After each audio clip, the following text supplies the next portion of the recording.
our being, our means that we are constantly being targeted and killed. And yes, we do hold the United States of America accountable for these murders. Our stories are consistently ignored, our people are consistently dehumanized, our deaths are repeatedly ignored, and we are silenced, targeted, and not only decentered, but we are dehumanized. Every child, no matter their background, deserves the right to live, to safety, to freedom. Only a monster will argue with that. Ahmed was killed after he and 2 other boys were outside picking green almonds off a tree. For those who don't know, right now it's green almond picking season in Palestine, and it's typically a festive time where people come together and pick their green almonds and eat them. But the reality is that our children have targets on their back, from birth till death, just because of who they are, just because of the identities that they were born into. The United Nations just released a report that stated that 100 children have been killed in Gaza on a daily basis since the genocide in Gaza resumed. I want to repeat that statistic. 100 children have been killed daily in Gaza since the genocide resumed. I implore every mother, every father, to put yourself in their place. I held my kids last night extra tightly, thinking that just because I was born here and my family decided to live here, that my children still can live. And the reality is that I think and think again of what happens if I decide to spend my summers there? What happens if I decide to take a year abroad? Are my children safe? Am I safe? Do I have my American government to back me up, to protect me? I don't think so. I don't think so. Whether I'm there or here, I do not feel, and I know I speak on the behalf of many people like me, who feel abandoned, who feel left, who feel angered, because time and time again, for 19 months, we have spoken and spoken and spoken and screamed and yelled and pleaded and cried, and it's always fallen on deaf ears. Well, there had to have been a reason. Well, maybe something had happened. Well, who could he actually be? I don't know of anyone else that's dehumanized to this point. We are human. Our people deserve life equally as much as anybody else does, and we should not be deprived of this. In a recent report released in 2024, UNICEF has stated that child violence skyrocketed the 9 months prior, and on average, 1 child was killed every 2 days in the West Bank and East Jerusalem. Israel's war on children should be a global issue, regardless of where you stand, regardless of what your politics are. It is our responsibility as the adults of the world to protect our children. We call upon the United States of America to formally investigate this grave injustice, and we call upon our local and state officials to publicly condemn the unjust murder of our Palestinian-American child.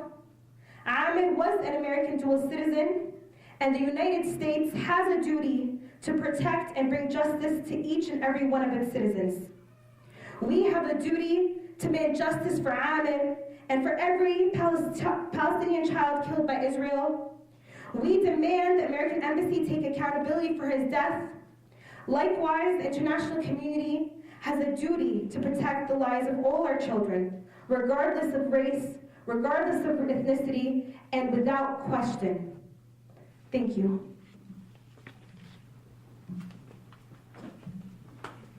Thank you, Rani Mustafa. Next, I'd like to invite the Executive Director of CARE New Jersey, the Council of American Islamic Relations, Salahuddin Maksud, for a few words.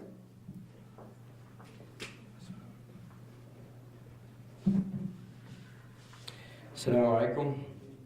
First, I offer my condolences to the Ahmed family. We pray that he be granted the gardens of heaven and paradise. And we ask that Allah grant all of you sabr in this difficult time. Let me put it very simply. This was a senseless killing of an innocent 14-year-old. This was a senseless killing of an innocent 14-year-old. A boy who also happens to be an American citizen.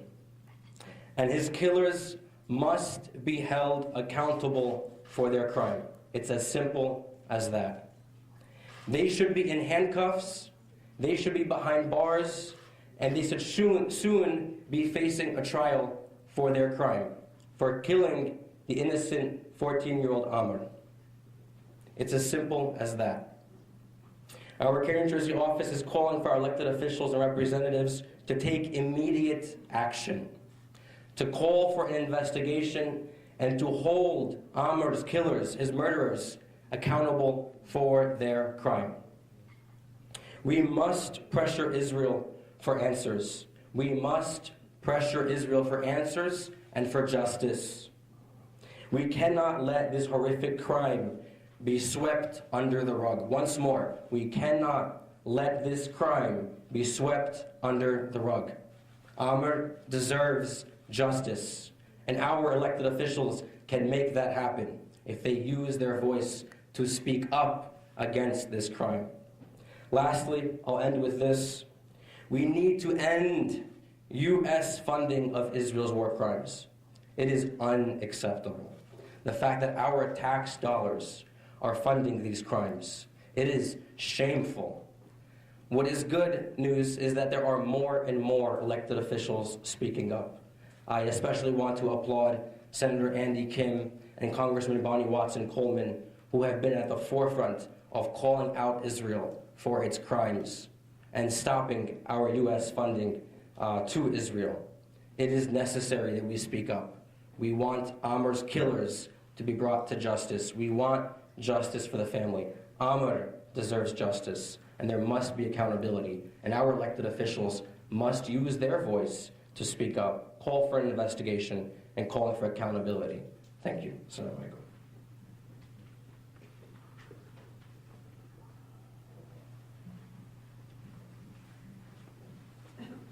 alaikum. Rami Jbara is Amir's uncle, and the family asked that I play this video before the family's word. It's just sound, there's no actual video.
Hello, everyone.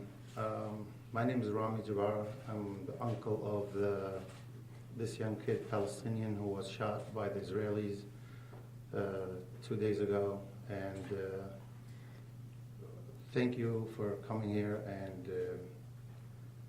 what we believe actually what happened is the biggest crime for our family, where she just gave you a sound of a video where at the prayer time of Maghrib, which is the sunset, everyone was at the mosque going to pray, and these shots were shot, 46 shots at these kids. And what wasn't clear, then we could repeat that video again. After they were shot, there was a moment of silence, almost 26, 27 seconds, where this army got closer, and you heard the shots again. So that was killed. They got closer to them, and they just shot them on cold blood. And this was a surveillance camera. That was the closest house where they were shot around this almond trees farm. And we got this surveillance from that. You could hear the screaming of the children also. So it wasn't clear, but if you want this video, we have shared it with Rania. This kid was an honor, a very honor student in the class. He's always an A student, and an A student here, as Rania was saying, I could even get a honor discount for my insurance if my son is an honor student. So because we're Palestinians, we deserve to get shot in Israel. This kid is actually playing every other night with my son here in the U.S., playing video games. They're like 13, 14 years old. So he was here 2 months ago, and celebrating a birth of his sister, who just got a baby girl. He came, he visited her with the family. He just got back 2 months ago, and he's still young, and I don't believe that he deserves to get shot. By the way, just to know, this kid is unarmed at all. So no weapons, no tanks, no guns, no nothing on him. He's just playing on top of a tree, getting these almonds, the blossom trees, and they enjoy it. And as all kids in the villages, they're not.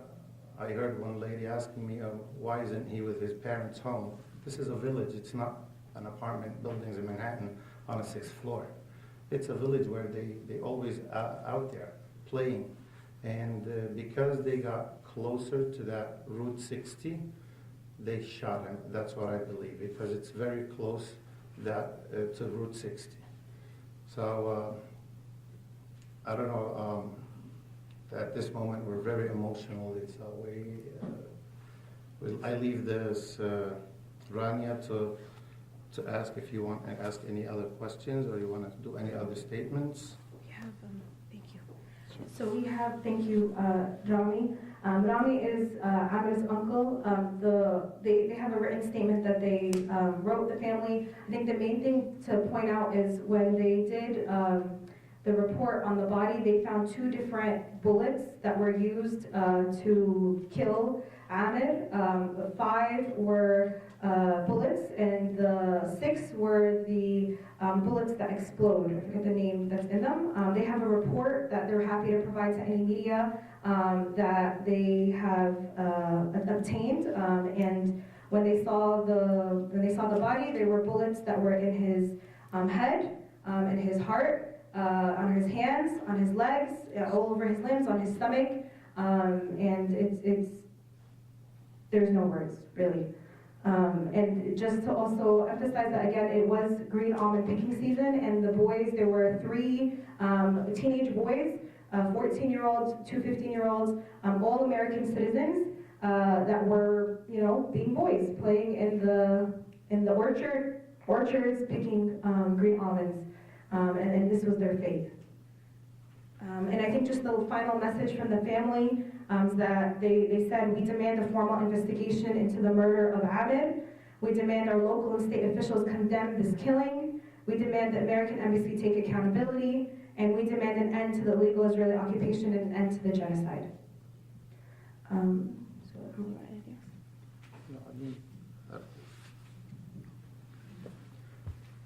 I believe what was done is a murder and a killing of a child. What shocked us and got us so scared that there is no protection, and how heartless these soldiers are. After they shot him in the body, they got closer to them from Route 60 to where they're at. They're approximately 150 feet. That's where they got closer there. The kids were screaming, and you heard the other shots were used on a different gun, a different bullet. So whoever shot from Route 60 on these kids had them injured, and whoever got closer from these soldiers got closer, and he just finished our life of our child. And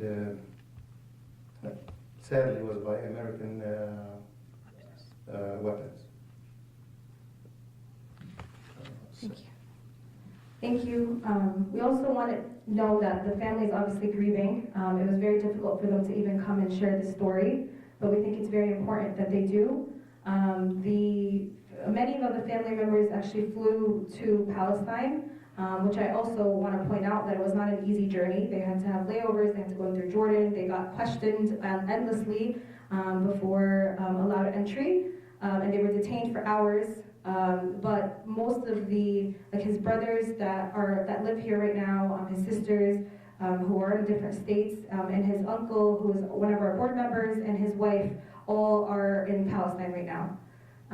So we are going to be joined by Amir's father. I'm just pulling up the Zoom.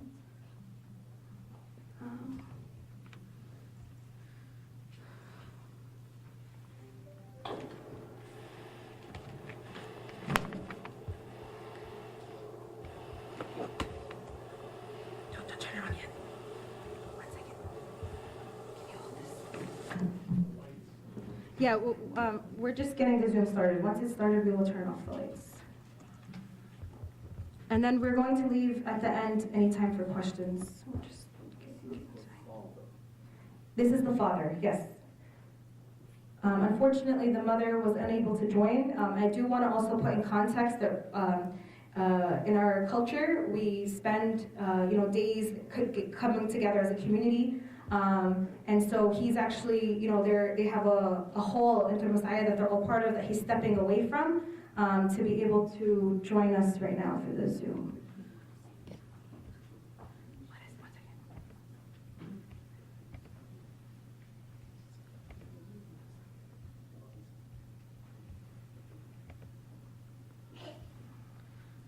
I'm going to see, is he on?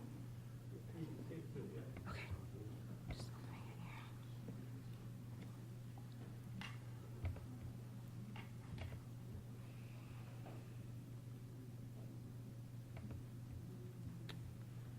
Sorry, it's taking a minute.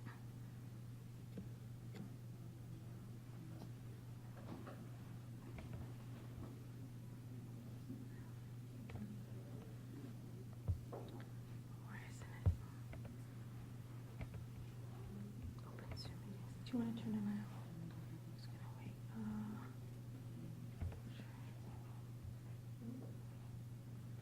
Okay. Okay. I'm gonna see. He's joining the Zoom. Can you tell him to join again?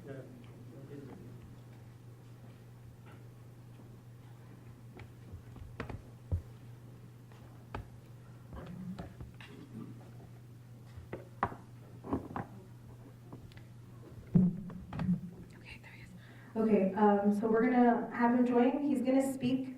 Let me just add him right now. So he's going to speak, and then we'll open it up to questions after. We do have a small video, a tribute video that we put together for Muhammad. Thank you. I mean, for Ahmed. That's it. 1 second. He's connecting to audio. مرحبا عمو سمعنا؟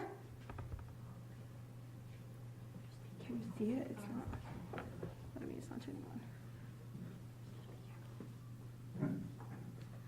لحظة عمو، بس عم بنحاول عظم الله أرجوكم، بس عم نحاول نضوي السكرين. فعمو احنا هلا رح افرجيك احنا هون. Is it on? Okay. No, it's press it again. So احنا هون the media is with us, and we want you to share your story of what happened to Amir. Okay. One second, Amma, we're waiting for the projector.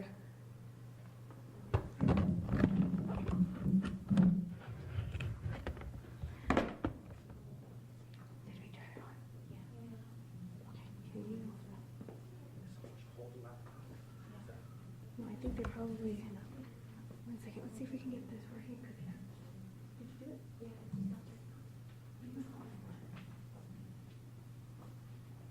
Sorry. Yeah, did you see it?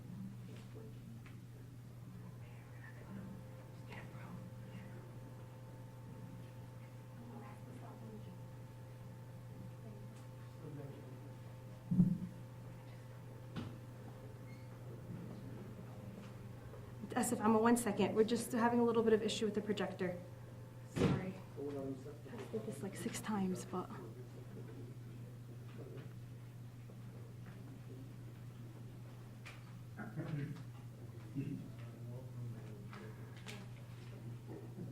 No, press.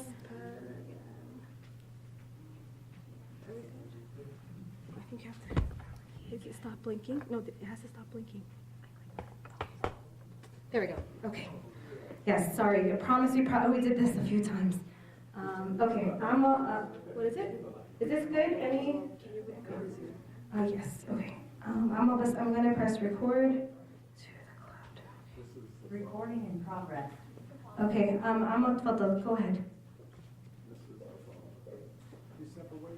Yes. Yeah, Go ahead, احكي لهم. You want to tell them, do you want to give them a statement and then we can go into questions? okay. Yes, hi everyone. My name is Mohammed Rafi. I'm a father. Shahid. I'm a father. I'm 48 years old. My son is 14 years old. Me and my family, we are American citizens. We live in New Jersey and Palestine. We've been here since 2013. We back and forth to New Jersey for school and education in Palestine. So now we're staying here, me and his mother and Amir. And Amir, he's a very good, kind guy. He's in school. He's intelligent. He got high number in exams, and he's I think he's first in his school and his class also. He's first in his class and number 8 in his school. Amir, he got many friends, and he's got many friends here in Somalia. Everyone is crying here and feel bad for losing him. Amir, every day he's happy staying here. That day, 2 days ago, in April 6th, he used to be around my house, and my house is close to Route 60. He went to the farm to pick green almonds. It's a time for green almonds. I think he used to throw in a rock and a tree so he can get the fruit, to cut the fruit. That time, I think that the IDF soldier and start shooting him. I was sleeping home, and somebody called me. They say they have the IDF shooting, and they have 3 people injured. Two of them came to Maya back, and one of them is still there. I think he's your son. So I'm trying to find out what's going on with him. The first thing I called the United Embassy to try to see, to try to call and to see what's going on with my son. And I told him, please just do it fast. Try to call the Iranian way. So if he gets injured and he needs any medical to go fast and help him so to save his life. But I don't know, for United Embassy, they called me the second day. I got her here from Palestinian side after maybe hour and a half. They say your son is already dead, shaheed, alhamdulillah. So after that, they call me, they say to go take him from IDF camp to Nablus side. We went there with the ambulance, and the ambulance people just told me when they was there in that area, they told him there's 3 people. That's the IDF. They say no, it's just 2. Just go from here. They told me there's another one here. They say no, it's only one. It's only 2 people, and you cannot stay here. So when I take him to the hospital, the doctor check his body. First, we get him in a bag, blue bag, all naked. And many, when they take him to the hospital, the doctor came and they checked him and to do the report. He has 11 shots, 2 in his stomach, 1 in his leg, and 2 in his hand, and 2 in his heart, 2 in his shoulder, and 2 in his head. And the doctor told me it's 2 different machine guns they shoot him with. One of them with a 6mm, and one is, I think, illegal explorer bullet. So also from the what's called security camera that people take today, we heard they shoot 36 shots. And after 25 seconds, they came and they started shooting another 9 shots or 11 shots. And you can tell when you hear the shooting, different sounds. So I think when he was injured, they came and they started shooting on top of him. And somebody told me it was a settler, the one he came with after they catch my son, and he's the one who started shooting him. But we're not exactly with information. Alhamdulillah, he's shaheed now.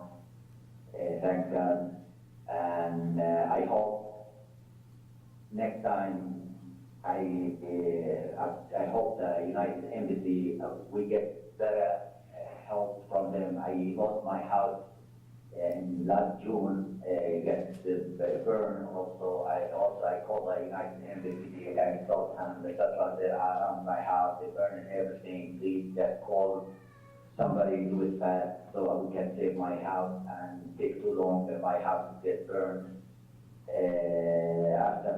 After a week, the United Embassy sent a group with a general,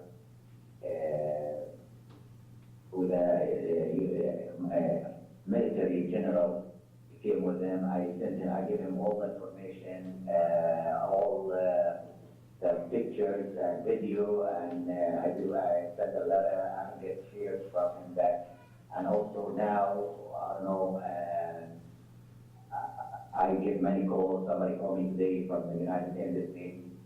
They say, you need any help, you need any question. I say already, alhamdulillah, shaheed, he died.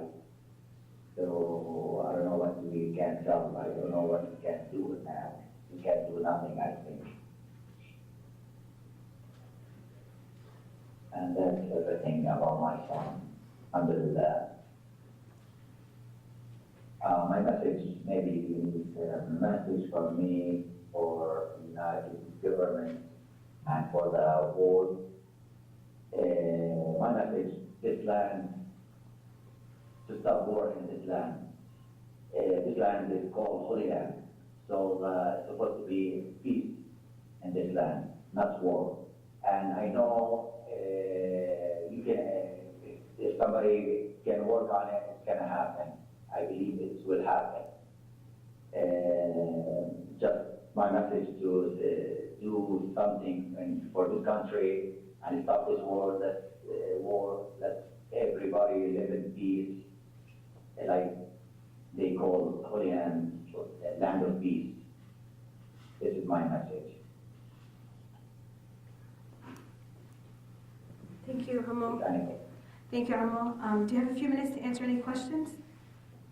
عندك أكمل دقيقة بس لأي سؤال؟ Yes. Okay. Do we have any questions? Yes. There were initial reports that the boys were throwing rocks. Is there any credence to that at all? You're asking father. That So, came out of the Israeli yes. military. So he's asking, he said that the Israeli military is saying that the boys threw rocks. Is there any truth to that, and what are your thoughts on that? Okay, when I was in the military, somebody came to me and he said, I called the United Embassy regarding the situation, and one of them, I don't know who is it, they say, oh yeah, but I have to show a video that he was throwing a rock and Route 60. So I saw this video. The video is in black and white. It's not clear. No one in the world can tell this is my son or this is the people, the guy who was there, and at the time and everything. And even if he did it, he's underage. He's 14 years old. Even if he did it, you can do many different ways to stop that. To maybe he's doing something wrong. So if they stop him, they catch him. He can catch him, but they don't want to catch him. They want to kill him. They want to kill him because the way how we see it, how they shoot the three young guys, and they came after that. They saw him and they start shooting back. So he's underage. He's 14 years old. If he did something wrong, it's a different way to fix that, not to kill him.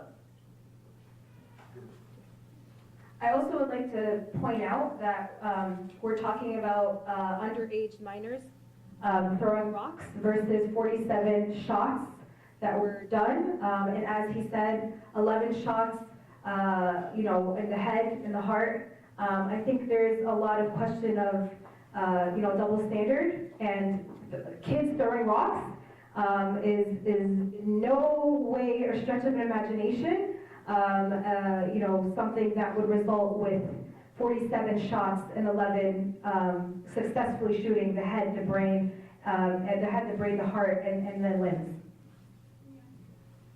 Thank you, Rami. Answering also the question about throwing rocks, they have, Israeli have provided a video that it's like a black and white. What do you call that kind of videos? It's like a heat thing of a bodies throwing rocks, and I saw that video, and it could be they're throwing on the. First of all, we don't know if they're them or no. I don't know if it's fabricated or no. But even if it's not fabricated, he was throwing stones at the tree to get these elements down. But why they didn't continue another 25 seconds where the soldiers got closer and shot him? They didn't provide that. So. It's a very problematic question. Yeah, I was going to say, I think the base is problematic in the sense that, again, we're talking about throwing rocks. I don't imagine any place in the world that execution would be the punishment for throwing rocks, right? With 11 shots. Yeah, for a child. Any other questions? Yes. Yes. Did he say that the embassy called him and when? So he called the embassy first, but I'm asking about the embassy. Did the embassy call you, or did you call the embassy? First, I call the embassy. Also, I want to tell you, every time when I call the United Embassy, and I try to give them what I need and the message what I need, they take it too long to discussed by my name and the passport number, and I am the passport number. They take it too long to take all this information to start working. So,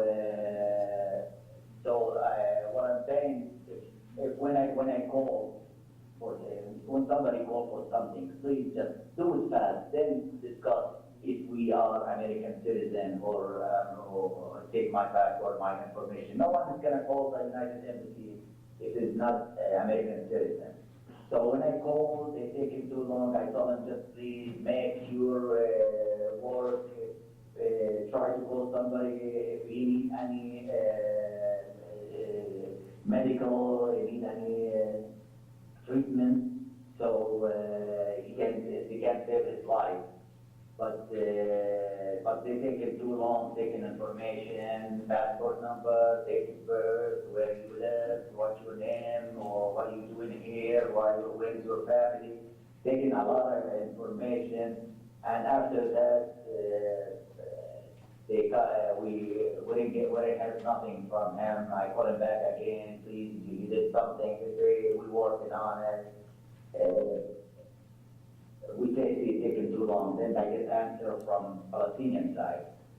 Today, second day they call me and they say sorry for what happened to your son or something. But I hope to get work right away. And when I call, I know they have many different ways to call to give information. We have to give information that if they are citizen is in danger. To make a call to save a life, to save their life and everything, but they take it too long. This is what happened with me with the United Embassy. He's just stating that he told me when I spoke with him, Mohammed, that he feels like they're not taking it seriously. That's the whole bottom word of it. So every time he calls, it's like they keep dragging him and back and forth, and he never gets any answers. Where was he able to receive his son's Body. Mohammed, when did you receive your son's body? Actually, after it happened maybe 6 o'clock, 6:30. We received him maybe 9 o'clock from Tawara, Nablus military camp. So actually, they took his body from Turmasaya village to that camp. They took him. It's like a half an hour drive. They took his body, the IDF, and then when Mohammed contacted and did his contact, he picked his son 3-4 hours later. that same day? When the doctor opened the bag and saw taking a picture and sight for the bullet and for the shot, and he hold him to see in his what's called bag, if he got shot in his bag. I saw the olive tree he leaves was because I think they took him in the same area. They took his make a big all his balls, make it there, put him in a floor, and then put him in the bag. So in his body, in the back of his body, I saw the olive tree leaf inside the bag. It's sticking in his back. What he means is when his son was on the floor on his back, everything was on his back. Shots were from the front. There's no shots from the back. So just 2 things to point out before we take up more questions. First off, is for context in terms of the Israeli illegal occupation. This Route 60 that they've been referring to is an illegal Israeli highway that goes through the West Bank, right? So that's very important to mention. And second, Turmasaya specifically, the village that Muhammad and Amir are from, is surrounded by illegal settlements and regularly, very regularly, has illegal settlers coming into the land, burning the land, shooting the people, attacking the people. This is a very regular occurrence. The other thing I want to mention is that he needed to go to the American embassy to even get any news of where his son is. I think this also very much speaks of the oppressive Israeli occupation, that his American status means nothing to them, right? If we, as Israel being the strongest ally of America, he could have said, here's my American passport, I demand some answers, right? But he could not use his American identity nor his American passport to get any immediate answers. And then even when he called the American embassy, it was fully dismissed. In the sense that there was no answers, they went through due protocol. I don't know of many of you, but when you have your child or loved one going through a life and death situation like this one, where he did not know the whereabouts of his child, he didn't even know if he was alive, to be asked a bunch of technical questions of why are you there, what's your age, that in itself is oppressive on many different levels. So next question. Yeah. So my question is, who told him that the Israeli military had taken the body and where it had been taken?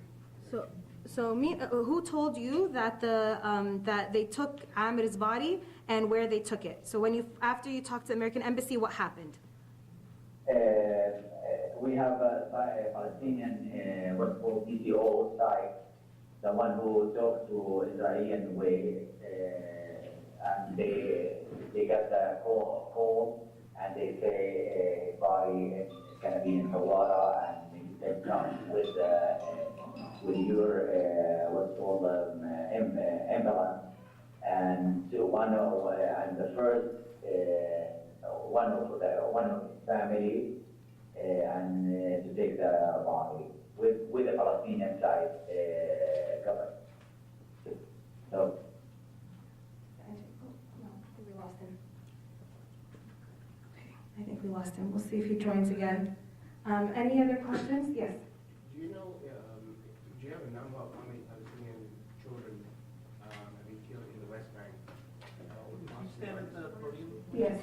Can you tell me, This off? I just don't know if he's going to come back. Okay, I don't think he's going to come back. Recording stopped. Okay. Can we lift the screen? I'll minimize it in case he comes back. Okay. Yeah. Do you have numbers, Justin? One child every 2 days. One child every 2 days. Bessemer Health Education Director will get the exact number, so we're happy to answer that after, but it's one child every 2 days. Yes? First, I just want to say that I'm very sorry for the family and what they're going through. I truly can't even imagine. Thank you. But the question I had is, and forgive me, it was a little fuzzy to hear the audio, but I was just looking for some clarity about where Ahmed's father was and where he was that day, and why they were separated, or, yeah. So where Ahmed and his, so I'll start off and then I'll turn it to Rami. So basically, Turmasaya is, like we said, it's a village. It has a lot of farmland. It's very well known. They have beautiful Arabian horses that they actually export to the world. It's very beautiful, a lot of groves, orchards. So part of, it's hard to imagine because in America we live in a lot of urban and neighborhoods, but a very regular part of a childhood in Turmasaya is that the kids would go out to the orchard. Specifically right now, it was green almond harvest season, so it's very regular for people to be in the orchards picking the green almonds, which is what happened with Ahmed and his 2 friends. The father was home at the time. He said that he was taking a nap when he received the call that something happened, and at first he thought his son was wounded, which is why he called the American embassy asking and pleading for them to give him immediate medical assistance because of his American citizenship. However, to be only called an hour later to be confirmed that he was killed. Yes. Ron, Oh, yes. Tanya, I'm sorry for your baby's loss. I'm sorry for your loss as well, sir. Can you just tell us, why a lot of U.S. citizens moved to that village that you were saying? Why was the family there? Yeah, you want to come here? Actually, we're American Palestinian that I was born in Queens, New York, and we go back and forth to our and we're all American citizens who work hard, pay our taxes, and we have homes in Palestine, in the West Bank, as many other Italian, Russians, and Spanish people. They have houses overseas and they have houses here, and we're third, fourth generation here, so we always like to go back there. We feel that we like these olives, we like the trees. It's something in our blood that we would like to, we would like to see every year. We go back and forth. With tensions rising, do you feel safe going back and forth now? Well, right now, no, because there's no backup. There's nobody to protect the Palestinians at this moment. Yes.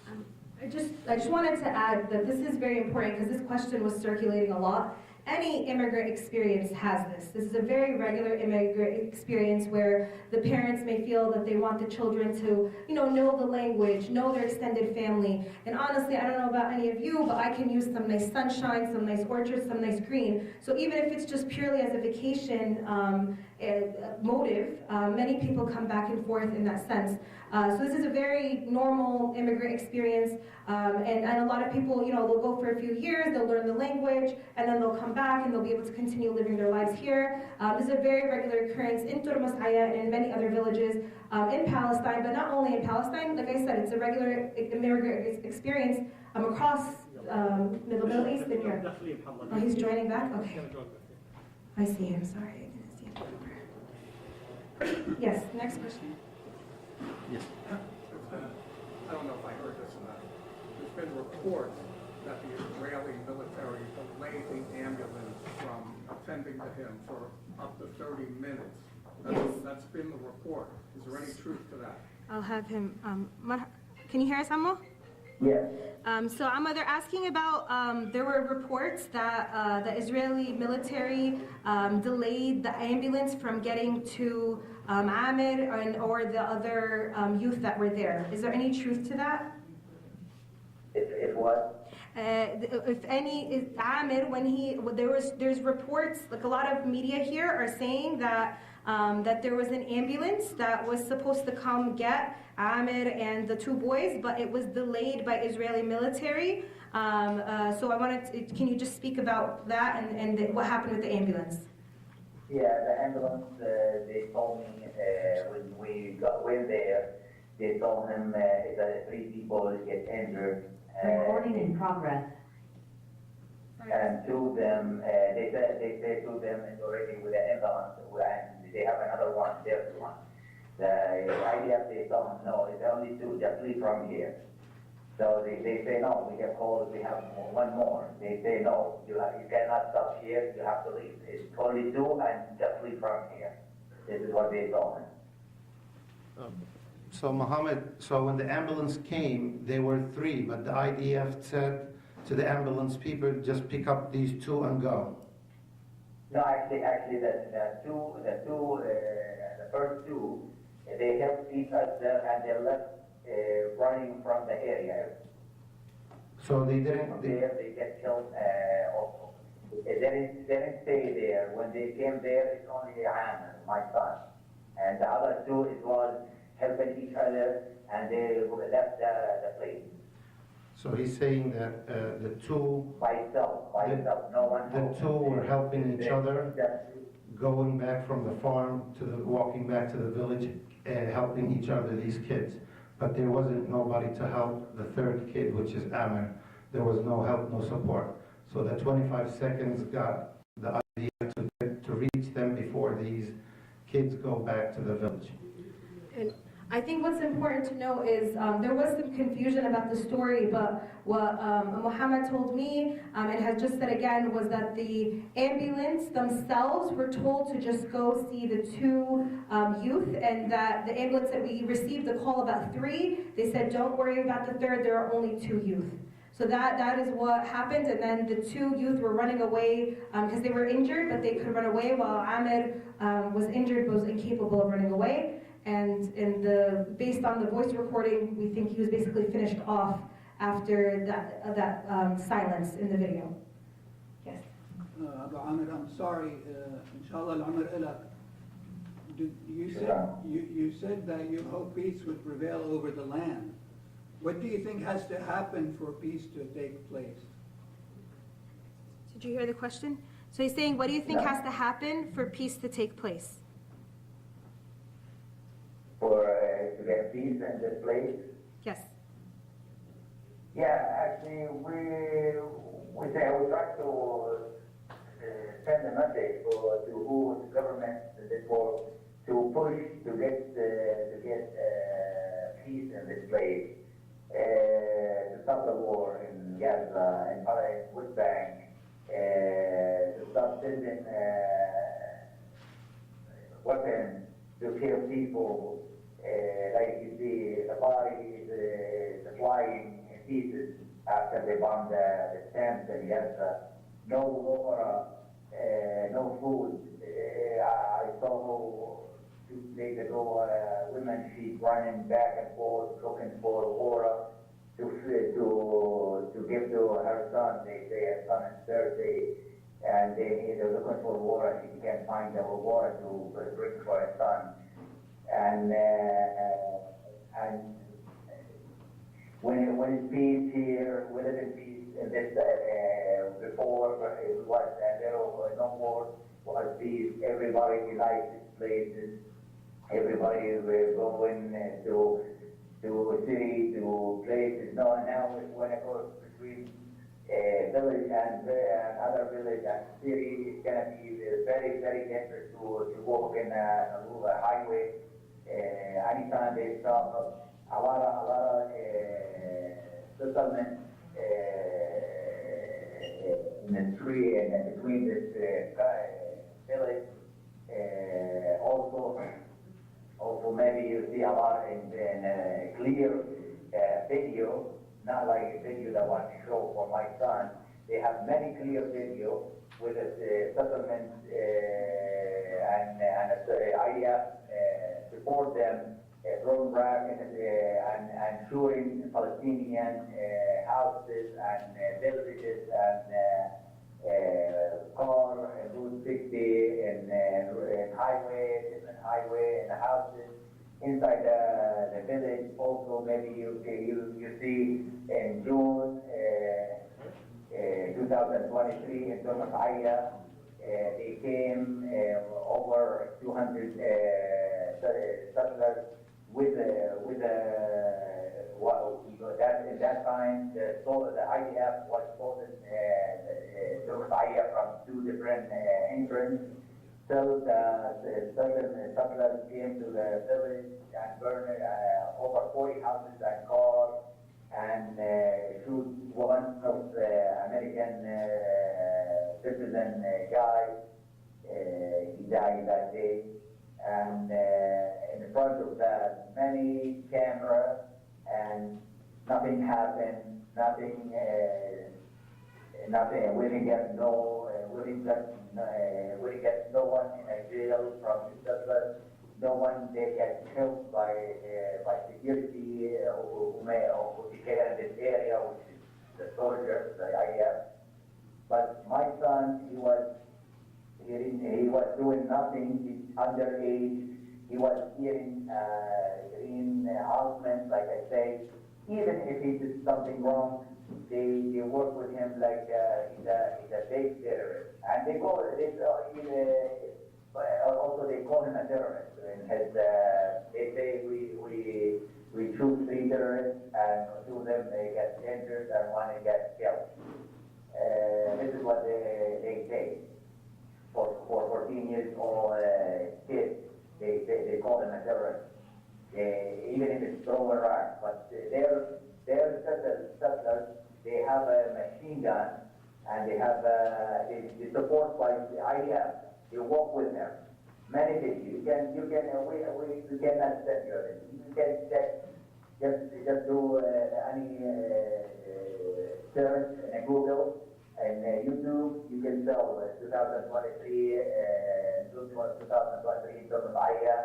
You can tell, you can see in June 2024, we my house when they get burned and burn the farm in Turmataya. Many, you can see many clear videos. Thank you, Mohammed. Mohammed was trying to say because in 2023, also the settlers came into Musaya protected by the Israeli IDF. And these settlers was burning houses left and right, and the army was just behind them, covering up for them. Let them do whatever they want to do. They have burned 40 houses and killed another cousin of ours. His name is Omar, and he was 25 years old, and he was married with my niece, and he has one son. And he's an American citizen also. And what Mohammed is scared that when the IDF shot his son, and maybe a settler was close by, they made him walk there and let him execute his son. And on top of that, they called this young kid a terrorist, and these settlers who shot him in the face several times, they're just settlers, they're not terrorists. Thank you. Thank you, guys. Thank you. Thank you. Thank you. Just to end with this last question, I think it's only, there's a clear occupier and occupied, and I think that what we say, what we'll continue to say, is end to the occupation, end to military funding to Israel, right of return for the Palestinians, and end to the genocide, and humanitarian aid for the Palestinians, self-determination for Palestinians. That is what peace needs to happen. And I think the wrong person is being asked about the peace. I think there's clearly an occupying force and people that are being occupied. And I think those are the people that need to be asked, what does peace need? Because I think we can clearly see that peace and justice are needed and wanted by the Palestinians. Thank you. If anyone has any other questions, we're happy to take one-on-one afterwards. Thank you. Thank you, Muhammad. And we're so sorry. Thank you. We have a short video that we put together. Wait, no, keep it. We have a short video. We're gonna just play it. We can share it with the media after. There's no sound, but there's just the